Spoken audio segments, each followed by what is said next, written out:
presiden kita nih yang sekarang lagi diancam-ancam nih. Saudara, kalau galak terhadap koruptor, nanti koruptor melengsarkan dia, koruptor mau kudeta dia. Saya mau tanya semuanya, jawab yang kompak. Kalau Bapak Presiden kita mau lawan korupsi, basmi koruptor, dukung tidak? Dukung tidak? Kalau ada perampok-perampok negara coba-coba ngancam-ngancam presiden, lawan tidak? Lawan tidak? Kalau 9 naga mengancam presiden, siap jadikan naga sebagai cacing.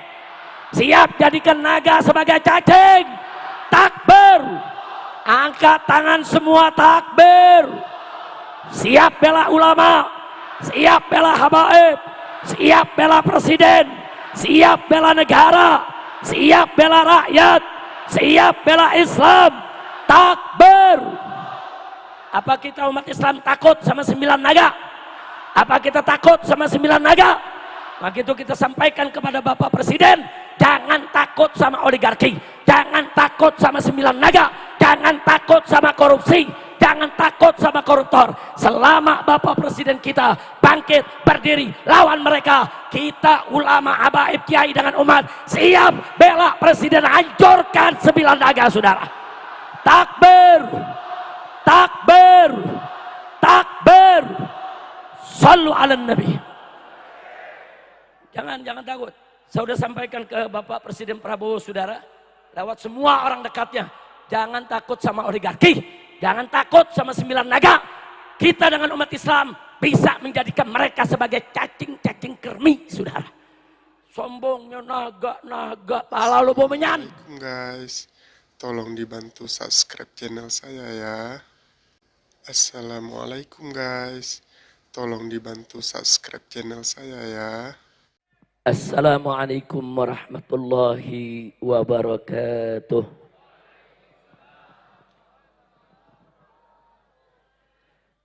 Bismillah walhamdulillah wala hawla wala quwwata illa billah. Ashhadu an la ilaha illallah wahdahu la syarika lah wa ashhadu anna sayyidana Muhammadan abduhu wa rasuluh la nabiyya ba'dah. Allahumma salli wa sallim wa barik ala sayyidina wa habibina wa syafi'ina wa maulana nabiyyina Muhammadin wa ala alihi at-tahirin at-tayyibin wa ashabihi al-ghurril mayamin wa man tabi'ahum bi ihsanin ila yaumiddin. Ibadallah, fi hadhihi al-munasabati as-sa'idati at-tayyibati al-mubarakah la ansa an usiyakum jami'an wa nafsi bi taqwallah wa bi ta'ati Rasulillah sallallahu alaihi wasallam. Fa nas'alullah subhanahu wa ta'ala an yahdiyana ila siratihil mustaqim wa yaj'alana minal muttaqin wa yudkhilana jannatahu jannatan na'im bihaqqi sayyidil mursalin walhamdulillahi rabbil alamin. Taqabbalallahu minna wa minkum fataqabbal ya karim. Amma ba'd. Siyadatul habaib asy-syurafa wa sa'adatul ulama'il fudala wa kadzalikal umara'il kurama wa jami'il hadirin wal hadirat al ahibba'il a'izza rahimakumullah. Setelah puja dan puji kita panjatkan bagi Allah Jalla Jalaluh, setelah salawat dan salam kita sampaikan untuk junjungan Nabi kita yang tercinta Sayyiduna Muhammad sallallahu alaihi wasallam beserta keluarga dan para sahabatnya. Maka dalam kesempatan yang berbahagia ini, di acara yang penuh keberkahan ini, tidak lupa saya sampaikan salam penghormatan kita semua untuk para kiai kita, para ulama kita, para ajengan kita, para guru-guru kita, dan juga untuk segenap para habaib yang hadir bersama kita di acara ini. Teristimewanya saudara, yang pertama untuk orang tua kita, Syekhunal Walid Al-Muhtaram Al-Mukarram Kiai Haji Busairi Muslim. Begitu juga teristimewa untuk pimpinan Pondok Pesantren Ad-Dahlaniyah, Hasan bin Thabit, itu nama seorang penyair Nabi yang sangat dicintai oleh Nabi alaihi salatu wassalam, yaitu akhina al-fadil ad-da'i ilallah al-muhtaram al-mutarram Kiai Haji Salimul Afif hafizahullahu ta'ala wa ra'ah, famatallahu bituli hayatih fid dini wa dunya wal akhirah, amin ya rabbal alamin. Saya hadir hari ini tidak sendiri, saya didampingi oleh Ketua Tanfizi dari Dewan Pimpinan Daerah Front Persaudaraan Islam, Akhina Al-Fadil Ad-Da'i Ilallah Al-Muhtaram Al-Mukarram Al-Habib Zaki bin Ali Al-Aidarus. Dan saya juga hadir bersama beberapa menantu saya yang sengaja menemani, mendampingi khusus untuk hadir di tempat Kiai Haji Salimul Afif. Di sini ada menantu saya yang pertama, yaitu Habib Alwi bin Hasan bin Sumaid. Kemudian ada mantu saya yang keempat, mana dia, Habib Irfan, duduk di sebelah mana, Habib Irfan bin Taufik Al-Aidarus. Dan ada mantu saya yang kelima, yaitu Habib Muhammad bin Hadi Al-Habsyi. Adapun ada mantu saya yang ketiga yang seharusnya ikut hadir bersama kita di tempat ini malam ini.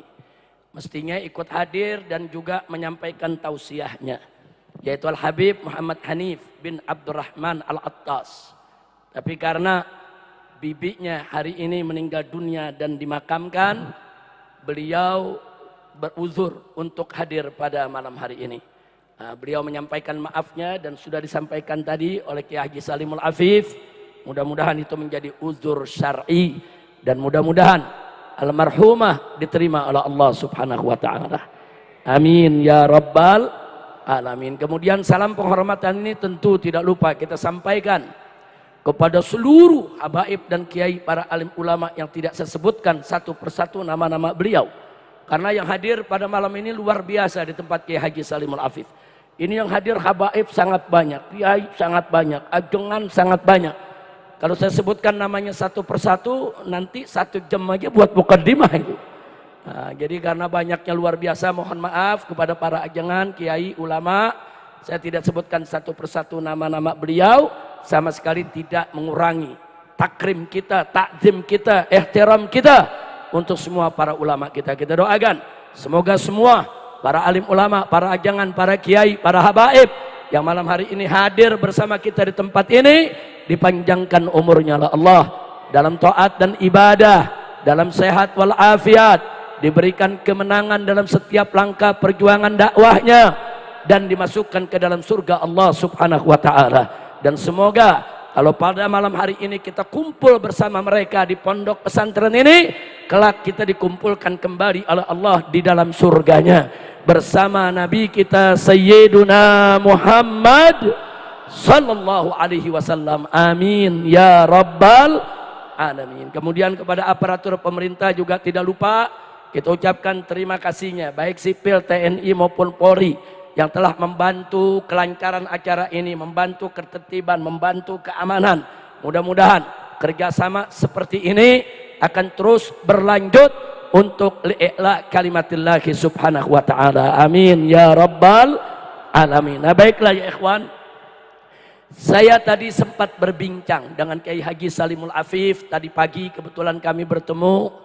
Beliau bercerita bagaimana pembangunan pondok pesantrennya, bagaimana majelisnya, bagaimana perjuangannya. Alhamdulillah, saya senang dan saya sangat bahagia mendengar apa yang beliau paparkan.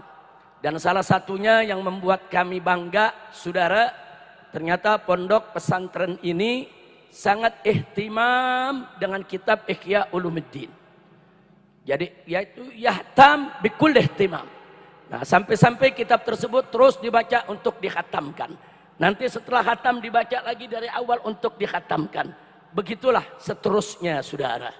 Nah, jadi sekali lagi kenapa saya bangga, kenapa saya bersyukur, ini merupakan salah satu identitas kita semua sebagai ahlus sunnah wal jamaah. Alhamdulillah. Bahkan tadi sore, bahkan habis maghrib tadi, sempat dibaca juga, yaitu kitab Ihya sebelum dimulainya acara ini. Alhamdulillah. Mudah-mudahan pembacaan kitab Ihya ini saudara terus mentradisi di tengah masyarakat kita. Nah, kenapa ini saya tekankan terlebih dahulu di awal ceramah ini? Karena di negeri kita mulai ada muncul orang-orang yang kurang ajar kepada Imam Ghazali, saudara. Kurang ajar kepada kitab Ihya, saudara. Saya dapatkan rekamannya di YouTube, saudara. Luar biasa mereka berceramah, apa mereka bilang? Jangan baca kitab Ihya Ulumuddin. Itu 90% itu hadis dhaif palsu semua. Kurang ajar, saudara. Kau baca kitab Ihya yang mana? Apa betul kau sudah baca kitab Ihya Ulumuddin dari awal sampai akhir? Kurang ajar. Berani menyebarkan fitnah. Saudara, berapa ratus ayat-ayat Al-Quran yang dinukilkan oleh Imam Ghazali dalam kitab Ihya? Berapa ratus? Yaitu hadis-hadis Nabi yang sahih yang diriwayatkan oleh Imam Ghazali di dalam kitab Ihya. Berapa ratus hadis-hadis Nabi yang bernilai hasan yang diriwayatkan oleh Imam Ghazali dalam kitab Ihya, saudara. Kalau ada yang berkata, Habib, tapi di sana juga banyak hadis dhaif. Betul, tapi hadis dhaif yang yu'mal bihi. Hadis dhaif yang diamalkan. Jadi di Indonesia ini ada gerakan, saudara. Apa mereka bilang? Jangan pakai hadis dhaif. Hadis dhaif itu najis, menjijikkan, kotor, sampah, buang saja, kurang ajar. Awas, hati-hati, saudara. Ini bukan ahlus sunnah yang ngomong begini. Nggak ada ahlus sunnah, saudara, menganggap hadis dhaif itu dibuang begitu saja, saudara. Kalau semua hadis dhaif itu dibuang, berapa ratus ribu hadis Nabi yang akan terabaikan, saudara. Hati-hati. Siapa bilang semua hadis dhaif itu nggak boleh dipakai? Belajar dulu. Makanya kalau ilmu belum nyampe, jangan ceramah. Ini ilmu, saudara, baru sekeranjang. Tahu-tahu mau bicara soal Ihya Ulumuddin, soal hadis. Hati-hati, saudara. Dalam kitab Ihya Ulumuddin ribuan dalil yang dikemukakan oleh Imam Al-Ghazali radhiyallahu taala anhu yang luar biasa. Sampai-sampai saudara Ibnul Jauzi, saudara, membuat semacam ringkasan, saudara, daripada Ihya Ulumuddin, saudara. Beliau buat hanya yang diambil hadis-hadis yang sahih, hadis-hadis yang hasan, saudara.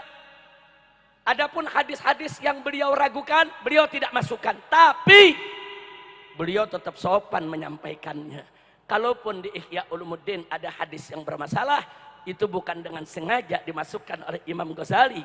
Karena memang begitulah pengetahuan Imam Ghazali yang didapat dari guru-gurunya. Ibnul Jauzi, saudara, tawadu, gak berani kurang ajar kepada Imam Ghazali, saudara.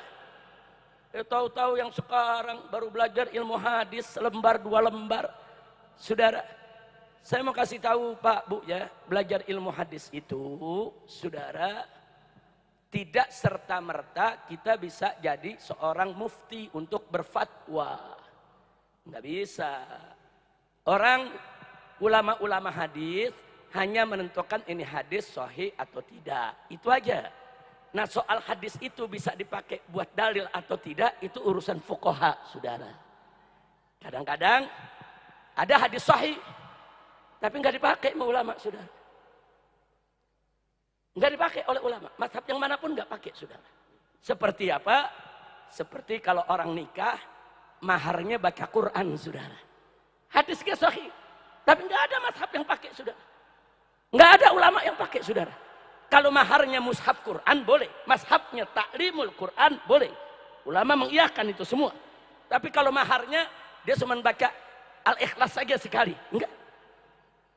Ulama menolak, saudara. Padahal hadisnya ada, boleh. Nggak dipakai sama ulama. Kenapa? Ada kaidah-kaidah yang mereka letakkan, saudara. Enggak sembarangan untuk memakai satu hadis sahih. Bahkan yang menarik, ada hadis dhaif. Tapi ulama semua sepakat, pakai, ambil, bahkan jadi kaidah. Hadis apa gerangan? La darar wa la dirar. Hadis dhaif, saudara. Tapi jadi kaidah. Semua mazhab pakai, semua ulama pakai. Kenapa? Karena walaupun itu hadis dhaif, saudara, tapi isinya benar, sesuai dengan kaidah. Ada aslon, saudara, yang bisa menjamin kebenaran isinya. Dipakai, sanadnya lemah, ya, tapi isinya diambil oleh semua ulama. Nah, ilmu yang begini, fuqaha yang ngerti, saudara. Jadi jangan sembarangan merendahkan Imam Ghazali, saudara. Jangan, apalagi merendahkan Imam Syafi'i radhiyallahu ta'ala anhu. Satu lagi saya tambahkan. Ada orang sekarang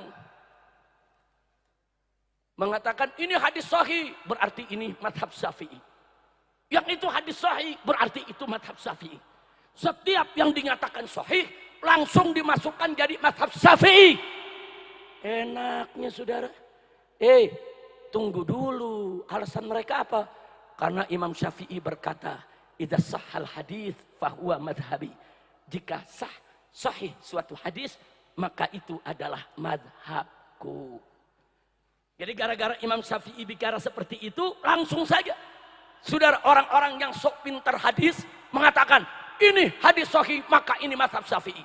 Ada hadis sahih, kunut subuh itu tidak ada, maka madhab Syafi'i nggak perlu pakai kunut subuh, saudara. Apa? Tunggu dulu. Ada hadis sahih, saudara, bahwa menyentuh istri tidak membatalkan wudhu. Berarti itu hadis madhab Syafi'i. Yang madhab Syafi'i, kalau punya wudhu, menyentuh istri tidak batal. Kok enaknya ngerubah-rubah madhab orang, saudara? Masya Allah. Saya mau tanya nih malam ini, jawab jangan? Jawab jangan? Kapan? Tahun depan deh. Udah malam, Kiai. Jawab sekarang. Mesti sekarang. Nah, makanya perhatian nih, jangan ngobrol nih, serius, ini ilmu nih. Mau tahu gak? Betul? Yuk kita lihat, saudara. Ya, Al-Imam An-Nawawi radhiyallahu ta'ala anhu dalam muqaddimah kitab Al-Majmu' fi Sharhil Muhadzab, saudara.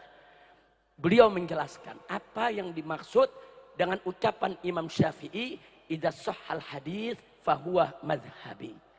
Jika suatu hadis itu sudah sahih, maka itu adalah madhabku. Yang pertama, yang boleh berpegang kepada kalam Syafi'i ini hanya boleh seorang mujtahid yang bisa menilai suatu hadis dan bisa istimbalul ahkam dari suatu hadis. Orang awam nggak boleh kalam Syafi'i tadi dijadikan sebagai alasan, saudara. Jadi kalau masih awam, jangan sok pinter, saudara, untuk saudara menerjemahkan dari apa yang dimaksud oleh Imam Syafi'i. Itu dulu yang pertama. Yang kedua, ini yang penting. Imam Nawawi radhiyallahu ta'ala anhu memberikan kita jalan. Kalau ada satu hadis sahih, jangan dulu diambil buat mazhab Syafi'i, tunggu dulu, periksa dulu. Itu hadis pernah sampai gak ke Imam Syafi'i? Imam Syafi'i pernah baca gak itu hadis? Kalau Imam Syafi'i pernah sampai baca itu hadis, kenapa Imam Syafi'i nggak pakai? Apa alasan Imam Syafi'i nggak pakai? Ada apa? Apa ada dalil yang lebih kuat atau bagaimana? Jadi jangan sahih langsung ditarik ke mazhab Syafi'i dulu, saudara. Kalau ada dalil yang lebih kuat, kalau ada alasan yang lebih kuat, pantas saja itu hadis tidak dipakai oleh Imam Syafi'i. Mau contohnya? Mau contohnya? Betul. Mari kita lihat, saudara. Di dalam hadis sahih riwayat Bukhari dan Muslim, hadis sahih, saudara, bukan hadis dhaif. Sayyidatuna Aisyah radhiyallahu taala anha bercerita, saudara, bahwa suatu kali Nabi pernah sholat malam. Sayyidatuna Aisyah menceritakan beliau saat itu sedang tidur. Kakinya dilonjorkan. Ada di arah kiblat Nabi, saudara. Setiap Nabi mau sujud, Nabi colek tuh kaki supaya digeser. Namanya orang tidur, saudara. Nah kalau dicolek, ditarik oleh Sayyidatuna Aisyah, saudara. Ini hadis riwayat Bukhari Muslim. Hadis sahih Habib sahih. Siapa yang meragukan, saudara? Nah di sini, saudara, ada orang seenaknya mengartikan ini hadis sahih. Nabi lagi sholat nyentuh kaki Siti Aisyah, nggak batal wudunya. Kenapa mazhab Syafi'i mengatakan menyentuh istri batal wudu? Ini hadis sahih. Hei umat mazhab Syafi'i, ikuti hadis ini, nggak batal kalau terkena istri kita punya wudu. Tunggu dulu, jangan main putusin itu mazhab Syafi'i. Lanjut. Masih ada satu hadis lagi dalam Sahih Muslim, tambahan lagi satu. Siti Aisyah juga yang cerita. Kata Siti Aisyah, suatu malam faqadtu Rasulullah. Aku kehilangan Nabi dari atas ranjang, dari atas tempat tidur. Kamar gelap, raba-raba, kok nggak ada Nabi, kemana? Nah, beliau merayap di dalam kamar yang gelap. Tahu-tahu beliau sentuh tumit Nabi, saudara. Begitu menyentuh kaki Nabi, sedang apa Nabi? Ternyata Nabi lagi sujud sholat malam, saudara. Habis disentuh, beliau dengar apa yang dibaca Nabi. Nabi lagi sholat, beliau lepaskan. Siti Aisyah kembali melanjutkan tidurnya. Wah ini dijadiin dalil lagi tuh. Nabi lagi sholat, disentuh kaki sama istrinya, nggak batal wudunya. Kenapa mazhab Syafi'i bisa batal itu wudu? Seolah-olah mazhab Syafi'i nggak ngikutin hadis sahih. Betul. Ya, pandangannya kan begitu, saudara. Dia mau tipu umat, saudara. Ini hadis sahih. Yang ini Bukhari Muslim, yang ini Sahih Muslim. Nabi, saudara, menyentuh kaki Siti Aisyah. Lagi sholat. Siti Aisyah menyentuh daripada telapak kaki Nabi. Lagi sholat. Nabi tetap sholat, tidak membatalkan sholatnya. Berarti menyentuh atau disentuh istri saat kita punya wudu tidak batal. Karena ini hadis sahih, berarti ini adalah mazhab Syafi'i. Luar biasa ngambil kesimpulannya kayak orang pinter. Jawab jangan. Jawab jangan. Atau saya kasih PR saja. PR ini kan banyak santri nih. Masya Allah, mau tahu jawabnya? Saudara, Imam Syafi'i tahu itu hadis. Siapa bilang Imam Syafi'i tidak tahu? Imam Syafi'i baca itu hadis sampai kepada beliau. Dan ulama-ulama besar dalam mazhab Syafi'i juga tahu itu hadis. Lah kalau tahu kenapa ditolak? Bukan ditolak, saudara. Ada terminologi, ada sistem. Sudahlah, di dalam istimbatul ahkam. Mari kita lihat, Imam Syafi'i berpegang teguh kepada ayat wudu, saudara. Di dalam ayat wudu, saudara, yang Allah nyatakan ya ayyuhalladzina amanu idza qumtum ilas shalah dan seterusnya, saudara. Nah, itu di tengah ayatnya Allah menyebutkan di antara yang membatalkan wudu itu aula mastumun nisa. Kalau engkau itu menyentuh perempuan. Nah, Imam Syafi'i memakai makna hakiki. Lamsun itu makna hakikinya kulit ketemu dengan kulit. Imam Syafi'i nggak pakai makna majazi.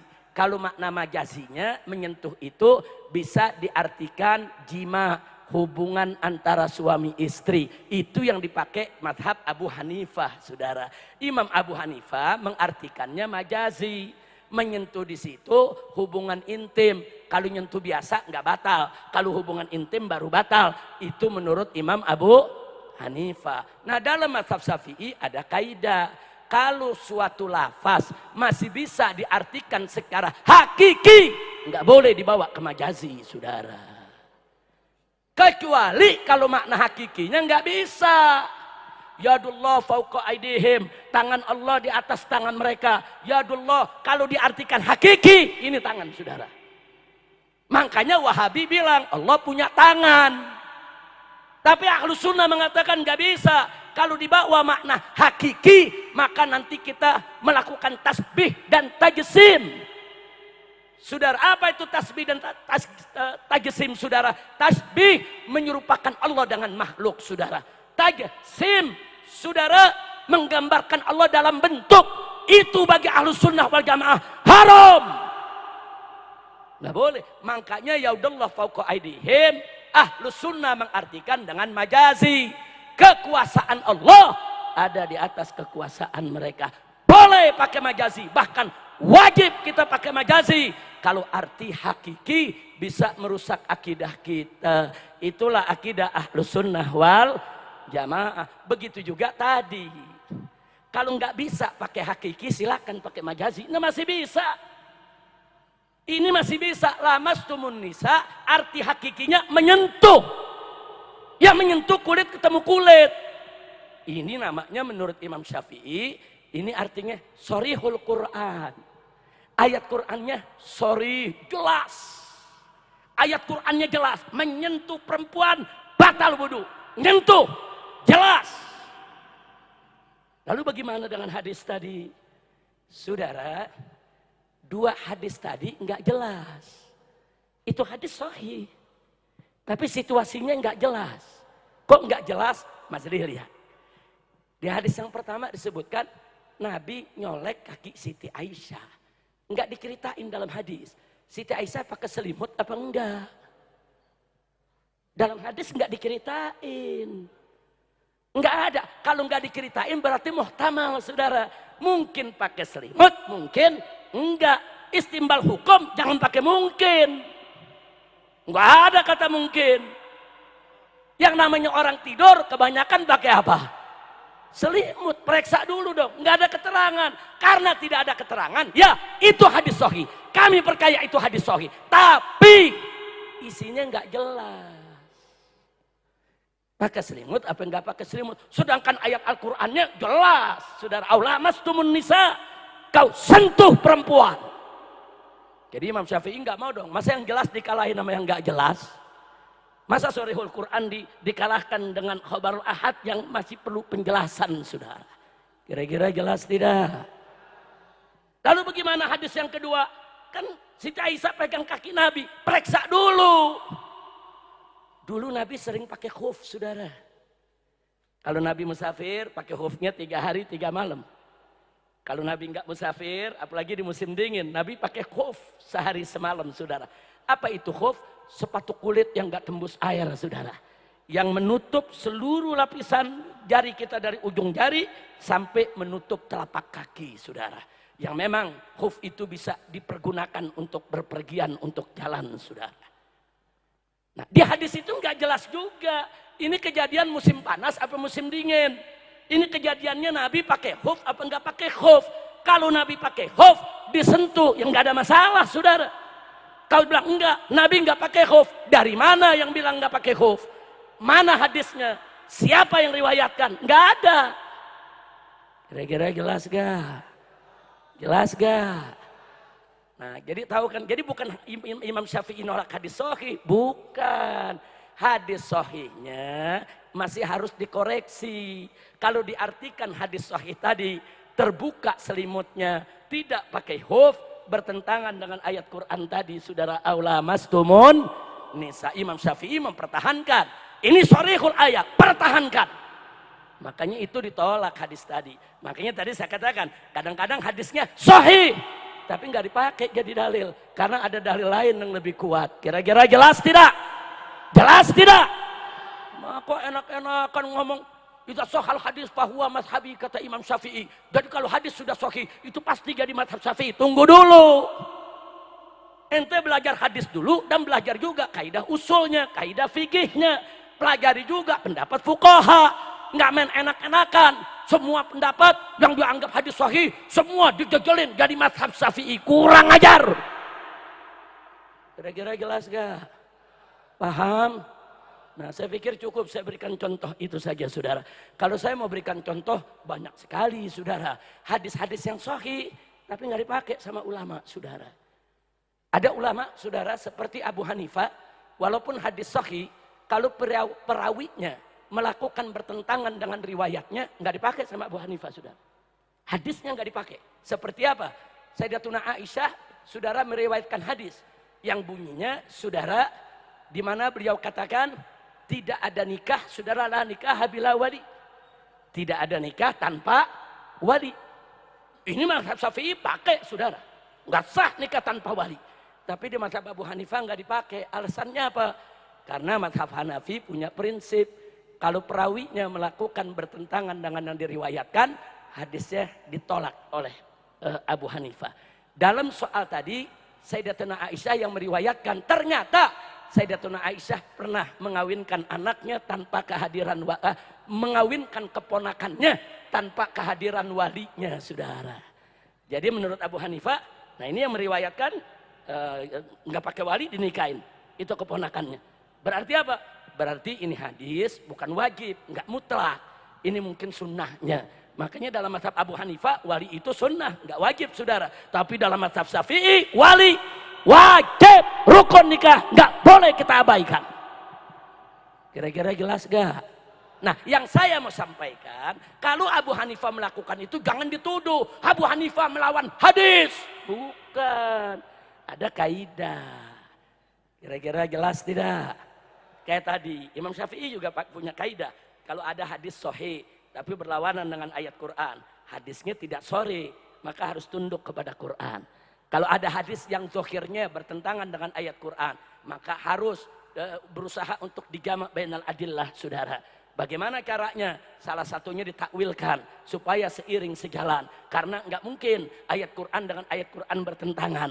Nggak mungkin, saudara, hadis sahih, saudara, dengan ayat Al-Quran juga bertentangan. Nggak mungkin. Pasti ada penjelasan. Apakah penjelasannya nasikh mansukh? Apakah penjelasannya takyidul mutlak? Apakah penjelasannya taksisul am? Apakah penjelasan yang lain? Wajib kita hati-hati. Jangan sembarang menilai kalau tidak punya ilmu. Kira-kira jelas tidak? Makanya busro lakum. Beruntung semua jamaah yang ada di sini. Khususnya santri-santri pondok pesantren Ad-Dahlaniyah. Juga seluruh masyarakat yang ada di kota Waringin. Saudara, di Bandung ini. Alhamdulillah. Di hadapan kita banyak ulama-ulama, kiai-kiai. Saudara, ini pendekar-pendekar dalam mazhab Imam Syafi'i, saudara. Alhamdulillah. Kalau Anda punya kemuskilan, jangan fatwa sendiri. Kalau Anda punya kemuskilan, jangan sembarangan mengikuti pendapat orang yang tidak jelas. Tanya kepada ulama kita, tanya kepada kiai kita, tanya kepada ajangan kita, agar kita mendapatkan jawaban, sehingga kita tidak kebingungan. Setuju tidak? Setuju tidak? Siap belajar ke kiai, siap bertanya ke ajangan, siap tetap ikuti mazhab Syafi'i, siap tetap ikut ahlus sunnah wal jamaah. Takbir, sallu ala nabi. Nah, jadi saya nggak mau panjang lebar lagi soal itu. Paling tidak saya ulangi sekali lagi, kitab Ihya Ulumuddin, kitab yang luar biasa, saudara. Ribuan dalil yang berisi ayat Al-Quran, saudara, hadis Nabi, ijma ulama, saudara, semua dipaparkan oleh Imam Ghazali dengan begitu hebatnya. Adapun hadis-hadis yang dituduh maudhu ternyata masih diperdebatkan oleh ulama. Adapun hadis-hadis yang dituduh dhaif dalam Ihya Ulumuddin ternyata itu hanya dalam urusan at-tarhib wa tarhib, urusan nasaih, urusan dakwah, urusan al-had, saudara, ala dinillah, bukan dalam urusan-urusan hukum-hukum yang prinsip. Artinya thariqah Imam Ghazali sudah benar, sudah betul berjalan di dalam kitabnya Ihya Ulumuddin. Alhamdulillah. Maka itu kepada Kiai Salimul Afif terima kasih.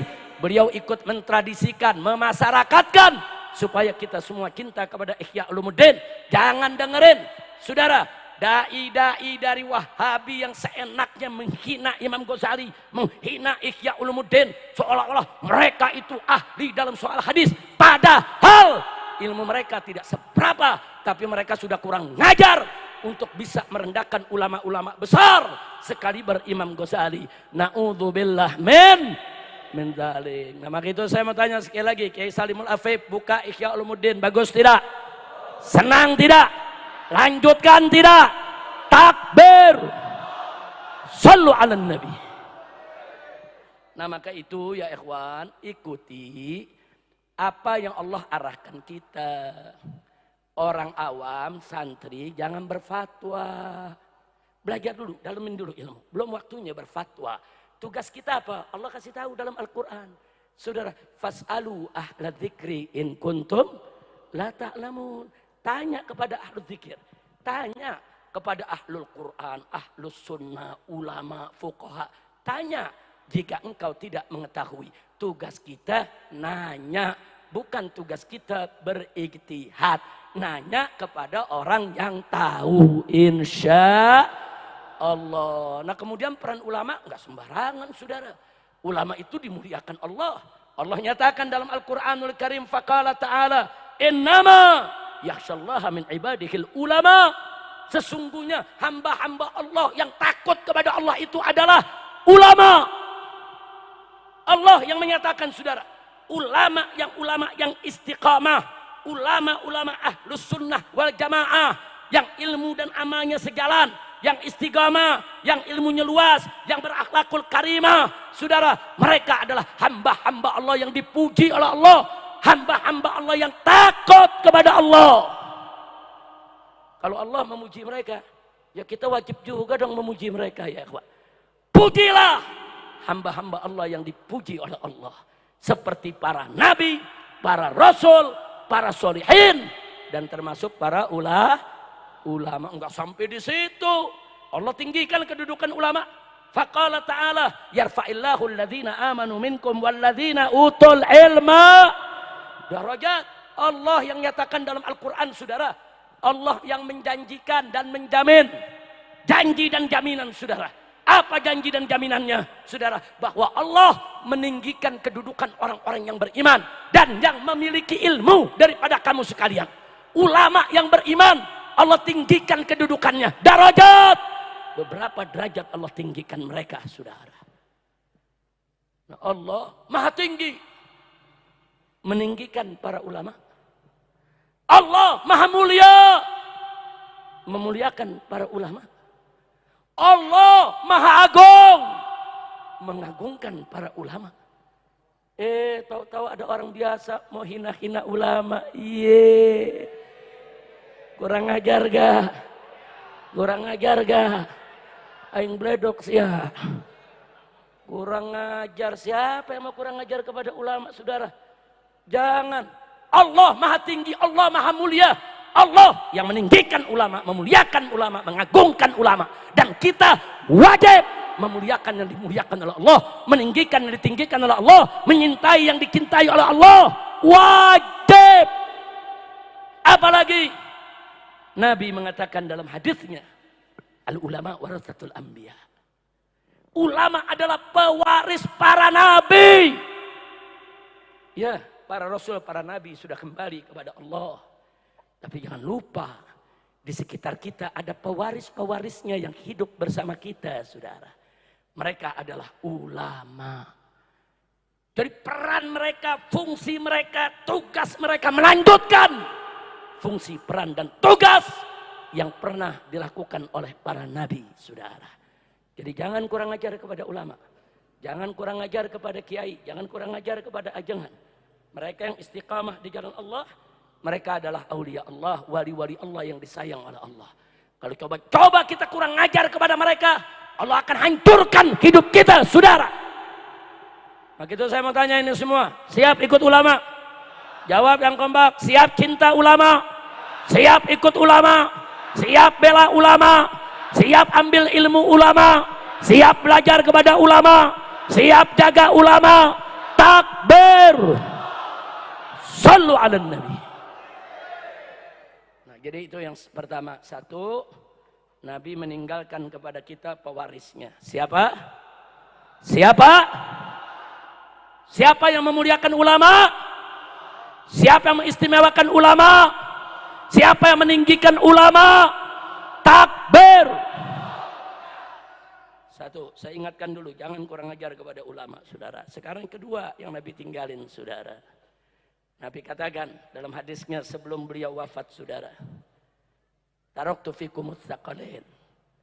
Aku tinggalkan kepada kamu dua peninggalan yang berat.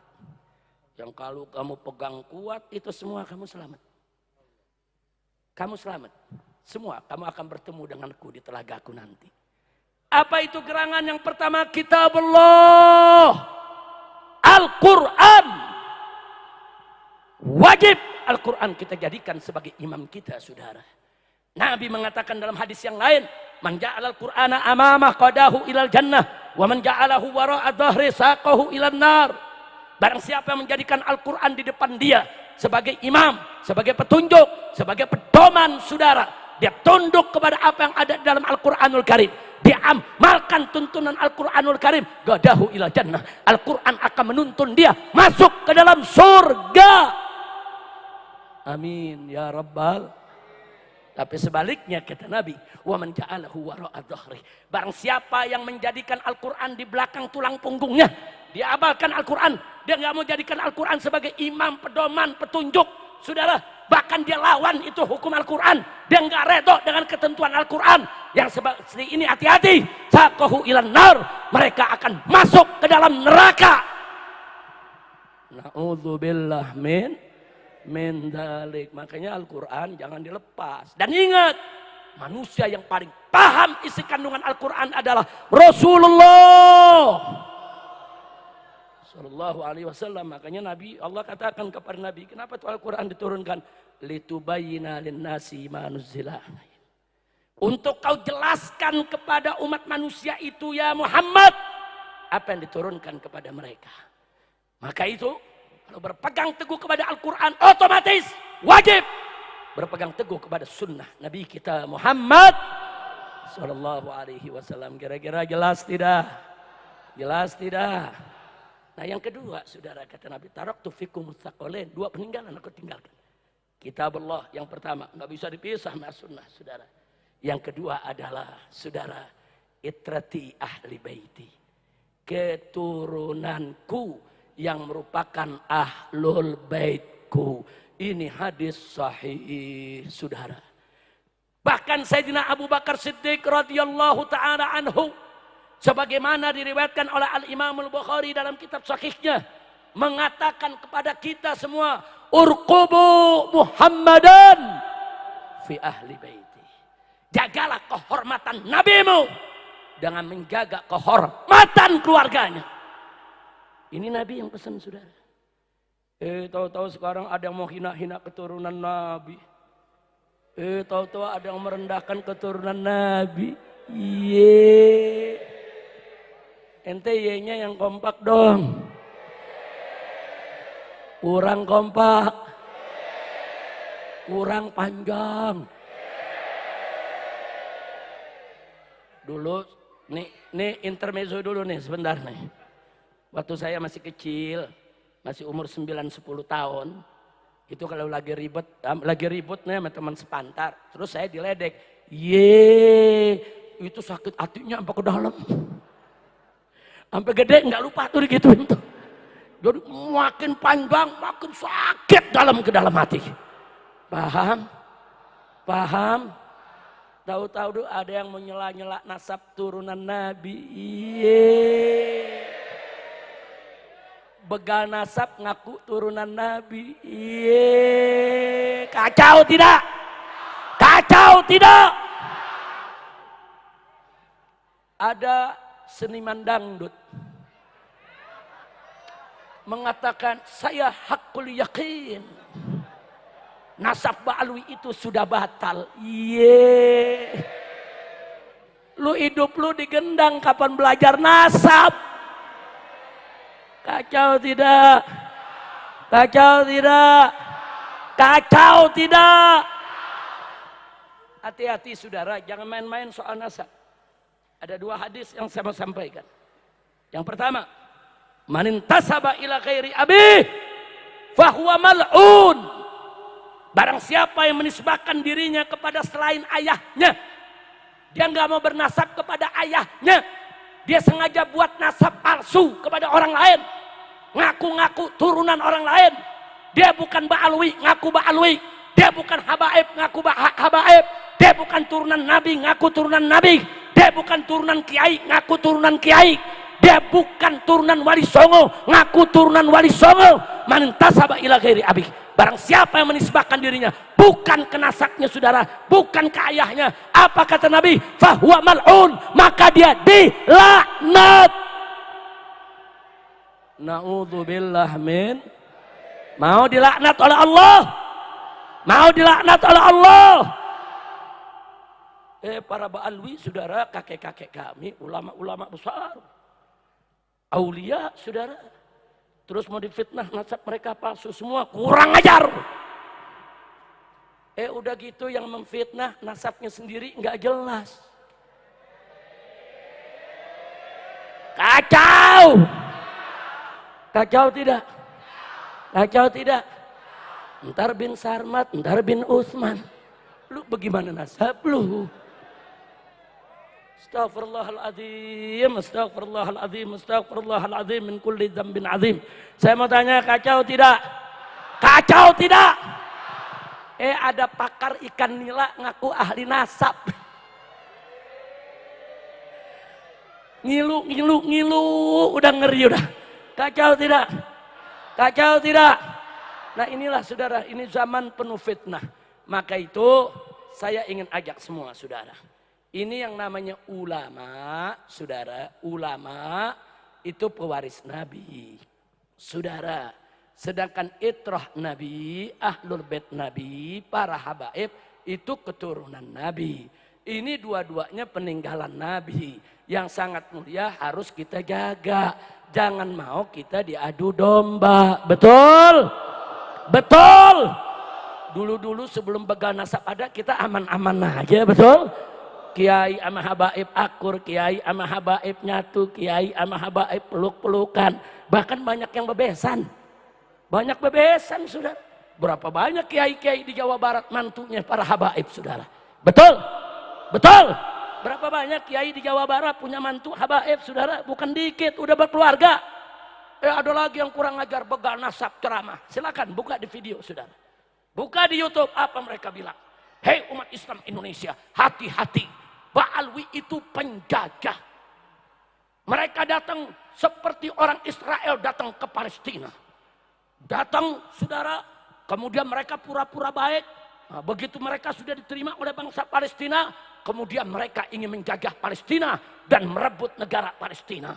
Hati-hati, para Ba'alwi, para habaib itu datang ke Indonesia pura-pura baik. Pura-pura baik. Nah, setelah dianggap baik, nanti mereka jajah kita. Mereka mau ambil negara kita. Kurang ajar. Ini begal nasab ngomong begini, saudara. Ini begal nasab menyamakan habaib Ba'alwi ke Indonesia dengan Israel yang datang ke Palestina. Kurang ajar tidak? Lu buta, lu budak, baca sejarah, lihat kitab, belajar yang betul, buka telinga, dengerin itu cerita dari para kiai kita, ulama kita, para habaib datang ke Indonesia. Tidak ada yang bawa istri, saudara. Ratusan tahun yang lalu mereka datang ke Sumatera, ke Kalimantan, ke Sulawesi, ke Tanah Jawa, ke berbagai daerah mereka datang, saudara. Dan akhir mereka apa yang mereka lakukan? Mereka berdakwah dari kampung ke kampung, dari desa ke desa, dari gunung turun ke lembah, saudara. Dan mereka menikah dengan orang-orang Indonesia asli, saudara. Makanya silakan Anda datang ke Irian, ke Papua, saudara. Berapa banyak kepala-kepala suku di Papua adalah habaib. Bentuk wajah mereka perkis ibu-ibunya, saudara. Kulitnya, saudara, rambutnya, saudara, semuanya. Kenapa? Karena ibu-ibu mereka asli orang Papua. Mereka sudah turun-temurun, bukan mereka menjajah. Mereka menyebarkan Islam, menyebarkan kasih sayang, bahkan berbaur dengan bangsa Indonesia. Bahkan habaib yang ada sekarang, saudara, ibu-ibu mereka, nenek-nenek mereka, kebanyakan adalah orang Indonesia asli. Takbir. Ibu ayah saya, orang Betawi asli, saudara. Cucunya pitung. Siapa yang gak kenal pitung di Jakarta, saudara? Pribumi asli, saudara. Ayah saya cucunya pitung, nenek saya ponakannya pitung, saudara.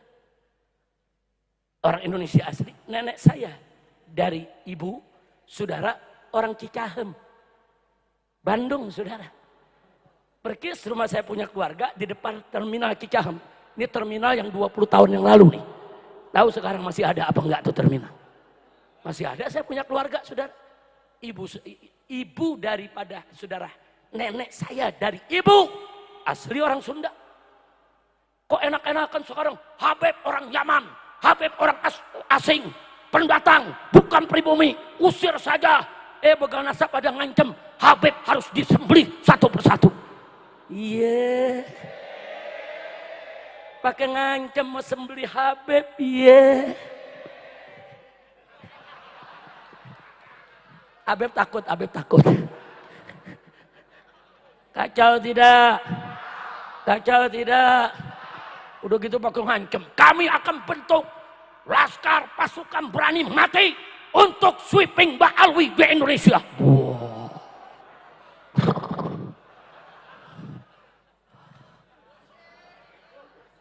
Diamin belawan. Diamin belawan. Saya jawab di mimbar-mimbar, bukan sombong. Tapi kan kalau ancaman gak boleh didiemin, betul? Betul? Saya bilang gak apa-apa, silakan bentuk pasukan berani mati. Saya akan bentuk pasukan berani matiin. Setuju? Takbir! Ada ibu-ibu nanya, Habib galak bener berani matiin. Bu, suara ibu nggak ada. Bu, angkat tangannya semua, Bu. Alhamdulillah, masih ngedengerin, Bu. Ibu-ibu sadayana ngartos teng ngartos. Terang teh terang. Sadayana parantos ngartos. Abdi mah teng ngartos bahasa Sunda. Ngertina ngesetik. Lanjut.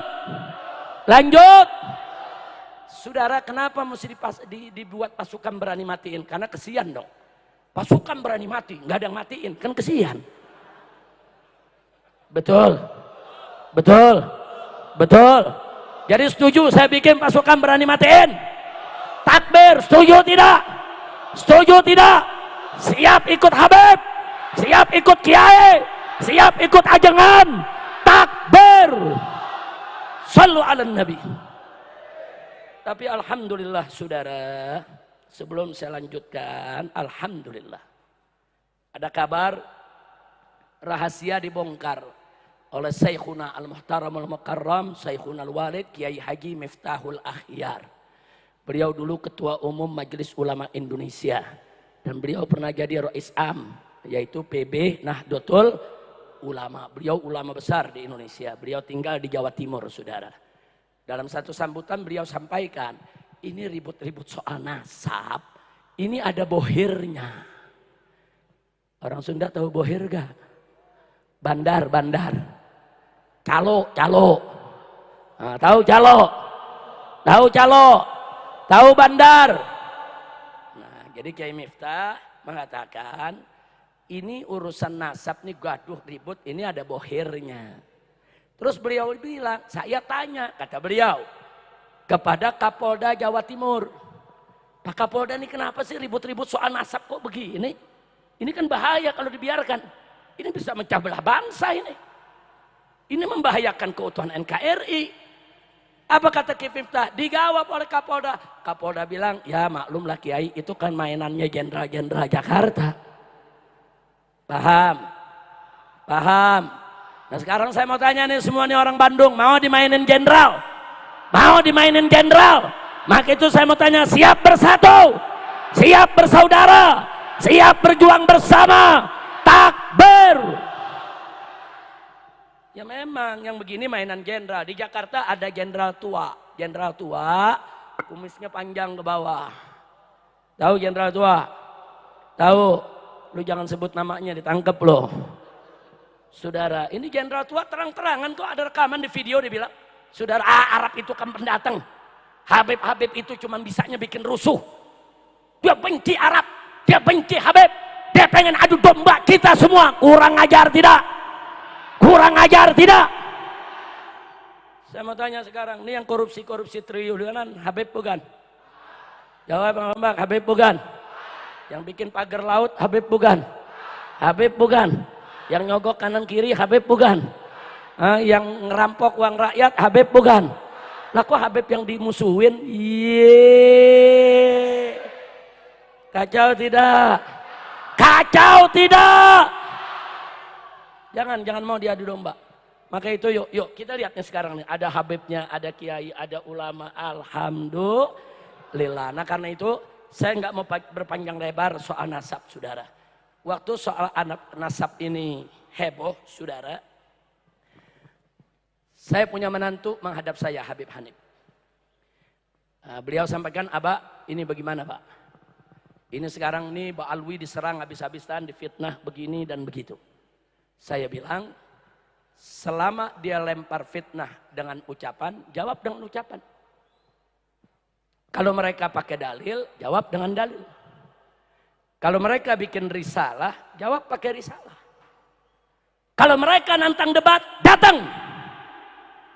Ditantangin berdebat. Saudara, kita akan siap berdebat 3 hari 3 malam dengan Bapak Alwi. Begitu Habib Hanif datang, kabur. Al-Kaburi. Nasabnya nasab Al-Kaburi. Saudara ngomong. Saudara akhirnya Habib Hanif mengatakan, Abah ini bagaimana? Mereka udah kabur. Tapi di mana-mana ngomongnya minta debat lagi. Saya bilang enggak usah diladenin lagi. Kalau sudah 2-3 kali diajak berdebat dia tidak datang, jangan diladeni lagi. Anjing menggonggong, kafilah berlalu. Tapi kapan-kapan boleh juga anjing menggonggong, timpuk sama batu. Kira-kira jelas gak? Jelas gak? Anjing menggonggong, kafilah berlalu. Kalau gonggongannya masih bisa ditolerir. Kalau udah kelewatan, anjing menggonggong, timpuk sama setuju, takbir. Nah akhirnya saya amanatkan kepada Habib Hanif. Habib Hanif, hubungi ahli-ahli nasab. Konsultasi dengan para ulama, para kiai. Konsultasi ke Sidagiri, konsultasi ke Sarang, tempat Mbah Maimun Zubair, ada Gus Najih di sana. Konsultasi, tanya kepada ulama-ulama, minta kirim.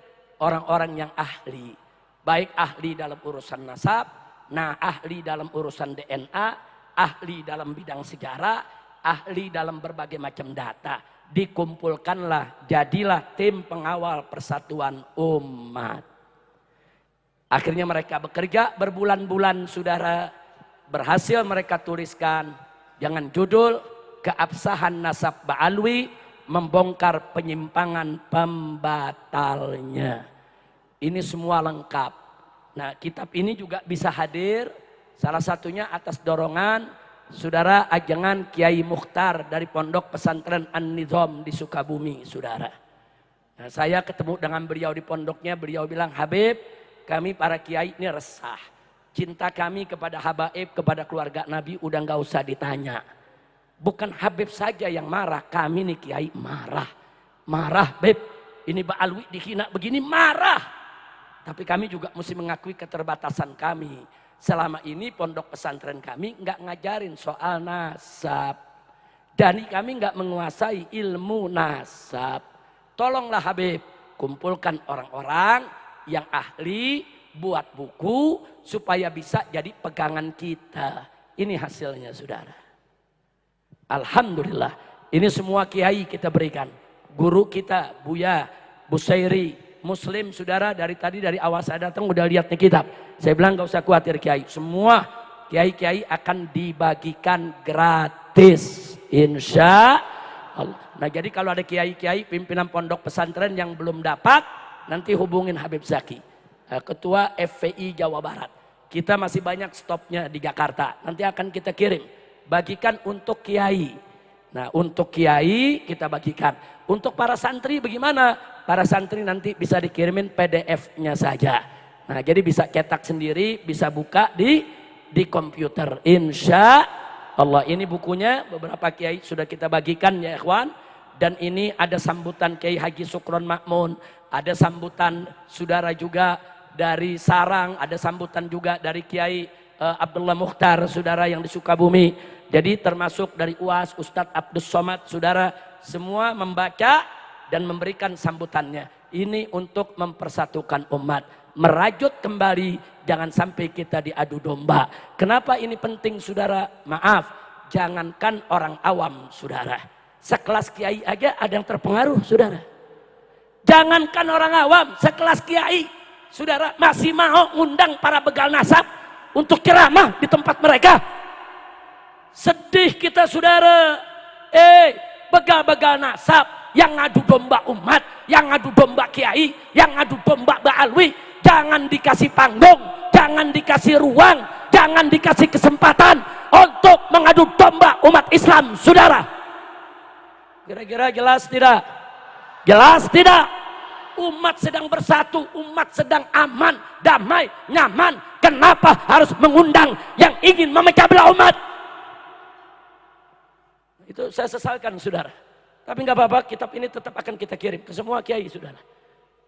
Baik kiai-kiai, saudara, yang tetap istiqomah cinta kepada para habaib, maupun kiai-kiai yang sudah terpengaruh dengan fitnah ini. Akan kami kirimkan kitabnya agar bisa menjadi bahan mutolaah, supaya mereka lihat sendiri dan agar mereka bisa menilai sendiri, insya Allah. Nah, jadi itulah sebetulnya harapan saya tadi Habib Hanif hadir di sini. Untuk apa? Untuk bisa membedah kitab ini, saudara. Tapi karena beliau berhalangan, insya Allah di waktu yang lain, insya Allah. Nah, sebelum saya akhiri, tadi kita bicara tentang hadis dhaif dan kitab Ihya Ulumuddin. Saya saran, sekedar saran, saya sudah sampaikan ke Kiai Haji Salimul Afif. Pondok pesantren Sidagiri ini pondok pesantren tertuanya NU, saudara. Ulama-ulama NU banyak lulusan pondok pesantren ini, saudara, di Jawa Timur, di Pasuruan. Nah, pondok pesantren Sidagiri mengeluarkan satu buku luar biasa bagusnya, saudara. Judulnya Membela Hadis Dhaif dan kitab Ihya Ulumuddin. Judulnya Membela Hadis Dhaif dan kitab Ihya Ulumuddin. Di situ disebutkan mana hadis yang dituduh dhaif, bagaimana jawabnya. Mana hadis yang dituduh maudhu, bagaimana jawabnya. Saudara, apa betul kitab Ihya Ulumuddin itu seperti yang mereka tuduhkan? Apa betul hadis dhaif semuanya harus ditolak, semuanya harus jadi sampah, semuanya harus jadi barang yang menjijikan? Dijawab tuntas, saudara, oleh kiai-kiai, saudara, dan alumni-alumni pondok pesantren Sidagiri. Nah, saya anjurkan Anda bisa memiliki itu. Atau kalau nanti ada yang mau beli, bisa hubungi langsung ke Sidagiri atau hubungi Habib Irfan, Anda terus yang punya hubungan baik ke sana, saudara. Silakan beli itu buku, saya anjurkan baca supaya kita tidak terjebak oleh Wahabi yang suka menghina Asy'ari dan Syafi'iyah. Begitu saya mau tanya semua, saudara siap terus belajar? Siap jaga akidah aswaja? Takbir. Sallu ala Nabi. Nah, sebagai penutup, saudara, karena acara ini, saudara, adalah acara Isra Mi'raj, sekaligus juga, saudara, untuk mendoakan Palestina. Saya ingin memberi kabar, alhamdulillah, sudah beberapa hari ini gencatan senjata sudah berlaku, saudara. Perang sudah dihentikan, sehingga pintu-pintu perbatasan sudah terbuka. Inilah kesempatan kita untuk mengirim dana sebesar-besarnya untuk saudara-saudara kita di Palestina. Baik untuk membangun kembali bangunan di Gaza dan lainnya, juga untuk menyantuni keluarga-keluarga para syuhada, para yatim, anak-anak yatim, saudara, para janda-janda, para syuhada, untuk membangun kembali rumah sakit kita yang dibom oleh Israel, saudara. Bahkan untuk mempersiapkan para mujahid kita, perlengkapannya kalau besok terjadi perang lagi, saudara. Ini kesempatan, mumpung perbatasan dibuka. Karena itu yang punya dana, saudara, segera kirim dananya. Silakan, saudara. Mau dikirim lewat lembaga-lembaga kemanusiaan yang mana saja, silakan, saudara. Silakan, silakan. Mau kirim lewat FPI boleh, mau kirim lewat NU boleh, mau kirim lewat Muhammadiyah boleh, mau kirim lewat Persis boleh, mau kirim lewat PMI boleh, mau kirim lewat Hilmi boleh. Mana lembaga kemanusiaan yang Anda yakin, percaya, kirim. Ini kesempatan saudara. Karena kemarin selama setahun perang, kami setengah mati mencari jalan. Tapi alhamdulillah Allah kasih jalan. Kami cari jalan saudara, kami cari cara bagaimana bantuan-bantuan umat itu sampai ke sana. Alhamdulillah, walaupun sulit, walaupun setengah mati, walaupun ada relawan kami yang mati saudara, ditembak, dibunuh oleh Israel saudara, tapi bantuan-bantuan tadi bisa sampai. Kami bisa bangun tenda-tenda pengungsi, kami bangun MCK, kamar-kamar mandi darurat. Kita bangun juga saudara tenda-tenda kesehatan darurat. Kita buat juga yaitu pengiriman air-air, tangki-tangki air ke daerah-daerah pengungsi yang kelaparan dan kehausan saudara. Ya susah payah, tapi alhamdulillah Allah buka jalan saudara. Maka itu sekarang kita nggak boleh sia-siakan. Mumpung terbuka, mumpung dibuka, yuk rame-rame kita siapkan untuk kita bantu ke sana. Amin. Ya Rabbal Alamin. Kemarin ada seorang bapak dari Majalengka datang ke rumah saya. Habib, ini saya punya mobil Mercy Habib. Ini kuncinya, ini suratnya, tolong jual di Jakarta. Saya beli ini 150 juta. Baru 1 tahun. Tolong dijual, uangnya segera kirim ke Palestina. Sudah kita terima dan sedang kita proses saudara. Dan kemarin saya ke Kalimantan begitu juga. Pada datang lembaga-lembaga kemanusiaan, Habib, ini ada 86, 87 kemarin. Mana Habib Ali? 88 juta. Tolong segera dikirim, yaitu ke Palestina. Artinya kita tidak menutup pintu. Kapan saja Anda ingin membantu Palestina, yuk mari kita kumpulkan dana semua. Insya. Dan hari ini juga saya dengar dari API. Ada yang mau disampaikan? Ya. Mau disampaikan sekarang di sini atau di mana? Sampaikan sekarang, yang mau disampaikan sampaikan. Ayo Habib Ali, berdiri Habib Ali. Ini dari API kan? API, Aliansi Pergerakan Islam Jawa Barat, Ustadz Asep, Syarifuddin dan kawannya ingin menyampaikan bantuan untuk yaitu Palestina. Silakan. Ini yang di samping kanan saya, ini Habib Ali bin Alwi Al-Attas. Beliau bendahara umum DPP FPI. Beliau yang setiap minggu mengirim bantuan ke Palestina. Hari ini bantuan ke Palestina sudah 82 kali tahapan. Sudah 82 kali kami kirim bantuan ke Palestina selama perang 14 bulan ya ikhwan. Dan Habib Ali juga pernah kita kirim ikut konferensi internasional tentang Palestina di Istanbul dan bertemu dengan Asy-Syahid Ismail Haniyah yang kemarin itu dibunuh saudara. Juga ke Qatar bertemu dengan Khalid Mish'al di sana. Kita memusyawarahkan bagaimana bantuan kita bisa masuk, bagaimana bantuan kita bisa diterima oleh para pejuang dan seluruh bangsa Palestina. Silakan, yang mau diserahkan silakan bantuannya. Takbir, takbir, takbir. Sallu ala Nabi. Nah, saya mau tanya ini di sini semua siap bela Palestina? Siap bela Palestina? Takbir. Saya mau kasih informasi nih. Di Jakarta ada jenderal tua, kumisnya panjang yang tadi itu. Ditanya wartawan, Pak bagaimana soal Palestina? Tahu dia jawab apa? Palestina itu urusan orang Arab, bukan urusan kita. Nggak usah bicara Palestina. Negeri kita juga lagi susah, kurang ajar. Ini jenderal kok ngomong begitu? Kalau kau tidak peduli itu urusanmu. Tapi jangan seenaknya kau mengatakan urusan Palestina, urusan Al-Masjidil Aqsa hanya urusan orang Arab, kurang ajar. Urusan Al-Masjidil Aqsa adalah urusan umat Islam, urusan kita semua. Malam yahtamma bi umur muslimin falaisa minhum. Barang siapa yang tidak peduli dengan urusan kaum muslimin, dia tidak termasuk golongan umat Islam. Nabi tidak ngakui dia, saudara. Tapi alhamdulillah, saudara, pemerintah Republik Indonesia secara resmi tetap mendukung kemerdekaan Palestina.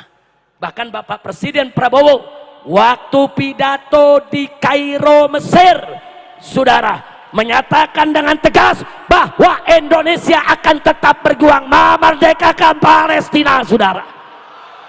Takbir, takbir, sallu ala Nabi. Ini nggak boleh, ini nggak boleh berubah. Ini amanat konstitusi, amanat Undang-Undang Dasar 1945 bahwa penjajahan di atas muka bumi mesti dihapus. Betul? Betul? Nah jadi saya tanya, selama pemerintah kita mendukung Palestina, senang tidak? Bagus tidak? Dukung tidak? Takbir! Nah karena itu di sini untuk membangkitkan semangat kita cinta Palestina, bela Palestina, saya minta menantu saya, Habib Muhammad bin Hadi Al-Habsyi, nanti dibantu sama tim Hadrah. Nah, ayo kita bawakan, yaitu Mars Bela Palestina. Waktu saya ada di Mekah, saya mengarang beberapa syair untuk bela Palestina, untuk dibawakan di aksi Palestina di Monas. Waktu saya masih di Mekah. Dan ini akan dibawakan oleh Habib Muhammad bin Hadi Al-Habsyi. Kasih tuntunannya, kemudian kita sama-sama. Jangan ada yang bergerak pulang sebelum ditutup dengan doa penutup oleh kiai kita. Setuju? Setuju? Takbir! Silakan Habib Muhammad. Sadayana jawab nu kompak, siap bela Palestina. Kurang kompak, siap bela Palestina. Siap berjuang bersama Palestina. Siap ganyang Israel. Takbir! Jadi ibadallah, Mars aksi bela Palestina ini adalah Mars yang digubah oleh Sayyidil Walid Al-Habib Muhammad Rizik bin Hussein bin Shihab. Bagaimana liriknya? Liriknya pertama menggunakan bahasa Arab, kemudian menggunakan bahasa Indonesia. Pertama, bisa diikuti? Al-Qudsu lana. Lu lemes amat pada lapar lu. Al-Qudsu lana wal aqsa lana wa kullun haqquna fal jihadu sabiluna. Apa artinya ibadallah? Al-Qudsu lana. Al-Qudus adalah milik kita umat Islam. Wal aqsa lana, dan Aqsa adalah milik kita umat Islam. Wa kullun haqquna, dan seluruhnya adalah milik kita umat Islam. Fal jihadu sabiluna, dan jihad adalah jalan juang kita umat Islam. Jadi dua kali diulang bahasa Arabnya, kemudian masuk bahasa Indonesia. Bagaimana liriknya? Kami bangsa Indonesia setia bersama Palestina, berjuang untuk merdeka dari Israel durjana. Kami bangsa Indonesia setia bersama, berjuang untuk dari Israel durjana. Setelah itu Palestina merdeka. Semua angkat tangannya. Siap? Siap? Tim Hadroh siap iringi backing vokal biar seluruh jamaah sadayana. 1, 2, 3. Al-Qudsu lana wal aqsa lana wa kullun haqquna jihadu sabiluna. Semua. Al-Qudsu lana wal aqsa lana wa kullun haqquna fal jihadu sabiluna. Kami bangsa setia bersama Palestina, berjuang untuk merdeka dari Israel durjana. Kami bangsa Indonesia setia bersama Palestina, berjuang untuk merdeka dari Israel durjana. Palestina merdeka, Palestina merdeka, Palestina merdeka. Allah Allahu Akbar. Palestina merdeka, Palestina merdeka, Palestina merdeka. Allah Allahu Akbar. Al-Qudsu lana wal aqsa lana haqquna fal jihadu sabiluna. Semua. Al-Qudsu lana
فالجهاد سبيلنا القدس لنا وكل حقنا فالجهاد سبيلنا kami bangsa Indonesia setia bersama Palestina berjuang untuk merdeka dari Israel durjana. Kami bangsa Indonesia setia bersama Palestina berjuang untuk merdeka dari Israel durjana.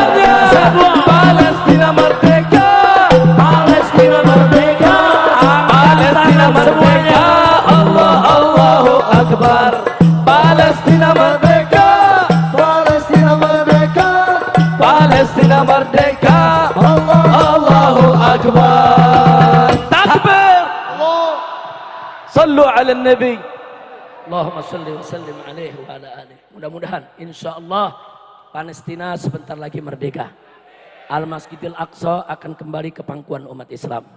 Amin ya rabbal alamin. Maka itu kita jaga juga negeri kita, saudara. Nah, kita jaga negeri kita supaya tetap bersatu, supaya jadi Indonesia berkah sesuai dengan yang diharapkan oleh guru kita. Di mana kita doa bersama untuk Indonesia berkah dan Palestina merdeka. Jadi sekali lagi, kalau Indonesia mau berkah, jangan jauh-jauh dari hukum Allah. Kalau Indonesia mau berkah, jangan jauh-jauh dari Allah dan Rasulnya. Insya Allah, kalau kita taat kepada Allah dan Rasulnya, Indonesia akan dijadikan negara yang penuh berkah. Nah, pertanyaan terakhir saya nih, saudara.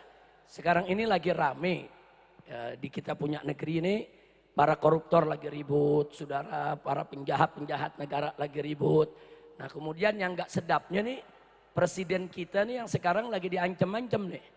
Saudara, kalau galak terhadap koruptor, nanti koruptor melengsarkan dia, koruptor mau kudeta dia. Saya mau tanya semuanya, jawab yang kompak. Kalau Bapak Presiden kita mau lawan korupsi, basmi koruptor, dukung tidak?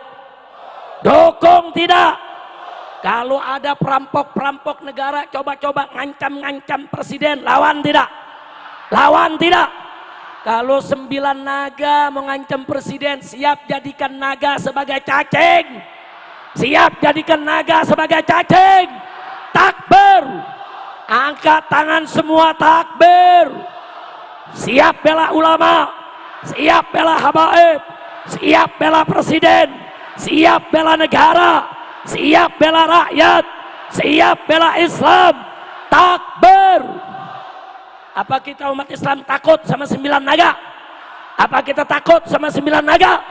Maka itu kita sampaikan kepada Bapak Presiden, jangan takut sama oligarki, jangan takut sama 9 naga, jangan takut sama korupsi, jangan takut sama koruptor. Selama Bapak Presiden kita bangkit, berdiri, lawan mereka, kita ulama, habaib, kiai dengan umat siap bela Presiden, hancurkan 9 naga, saudara.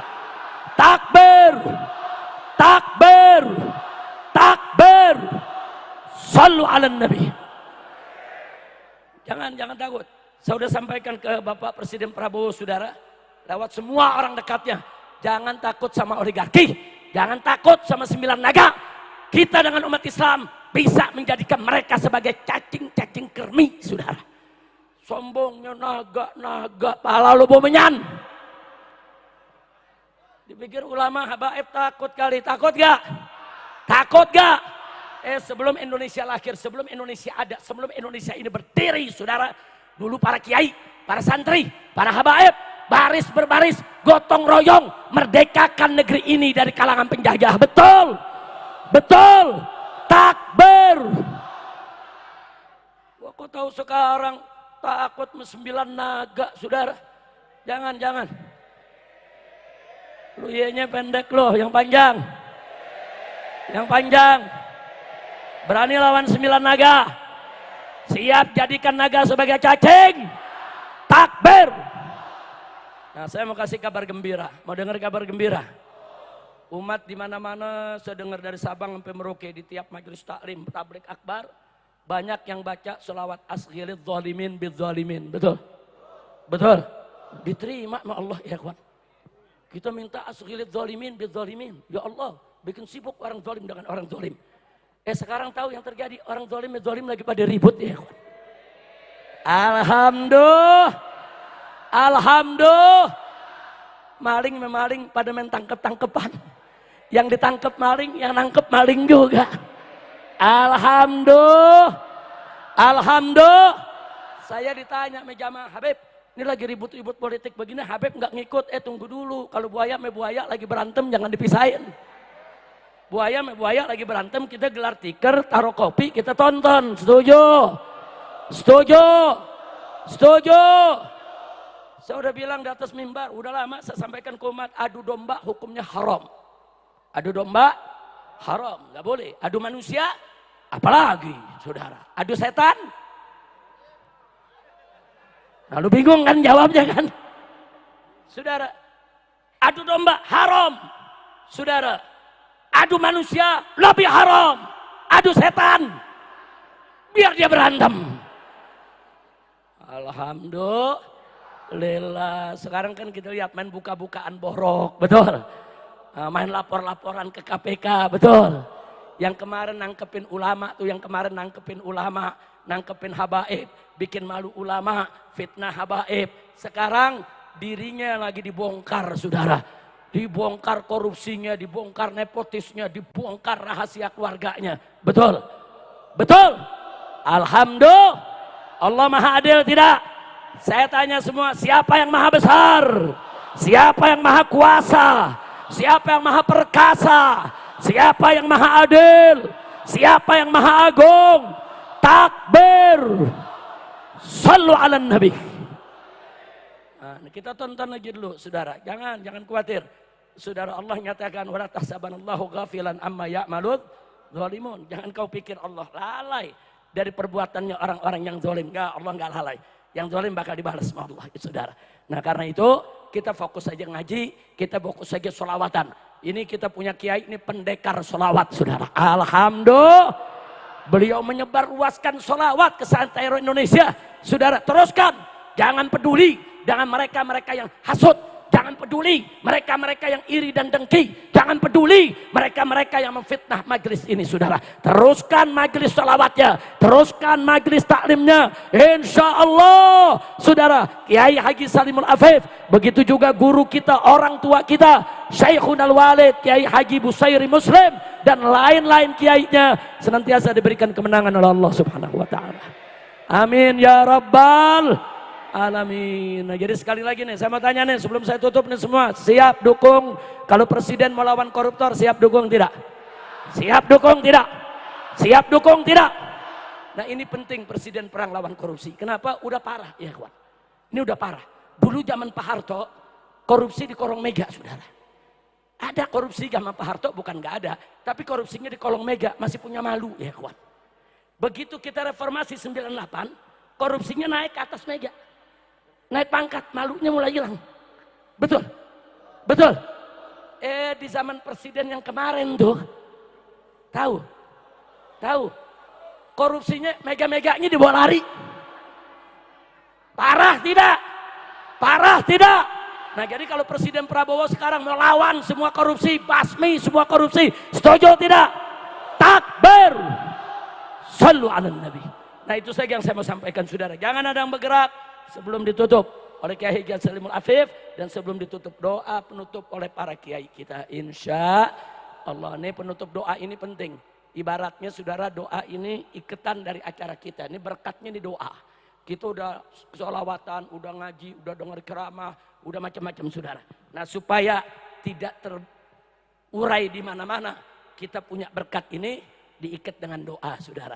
Supaya kita tidak pulang dari tempat ini kecuali dosa kita diampuni oleh Allah. Tidak pulang dari tempat ini kecuali kesalahan kita dimaafkan oleh Allah. Supaya penyakit kita disembuhkan, kesulitan kita dimudahkan, kesempitan kita dilapangkan. Yang belum dapat jodoh biar dientengkan jodohnya, dimurahkan rizkinya. Nah, yang sudah dapat berumah tangga belum dapat keturunan supaya dapat keturunan. dapat keturunan yang solihin dan solehat, supaya yang punya utang Allah lunaskan utang piutangnya, dan supaya semua kita diberikan oleh Allah kebahagiaan dari dunia hingga akhirat. Ala hadhihi niyyah wa likulli niyatin salihah wa ila hadratin nabiyil mustafa sallallahu alaihi wasallam. Ala Allah subhanahu wa ta'ala an yarhamana wa yarham ahli baitina wa an yubarik li hadzal ma'had wa an yaj'al hadzal ma'had ma'hadan munawwiran salihan thayyiban nafi'an ma'muran.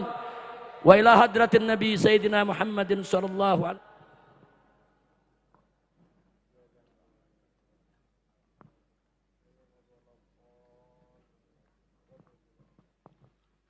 Taqabbalallahu minna wa minkum wa taqabbal ya karim. Sekian yang bisa saya sampaikan. Mohon maaf atas segala kekurangannya, kehilafan dan kesalahannya. Terima kasih atas segala perhatiannya. Hadan ya Allah wa iyyakum ila siratil mustaqim. Wassalamualaikum warahmatullahi wabarakatuh.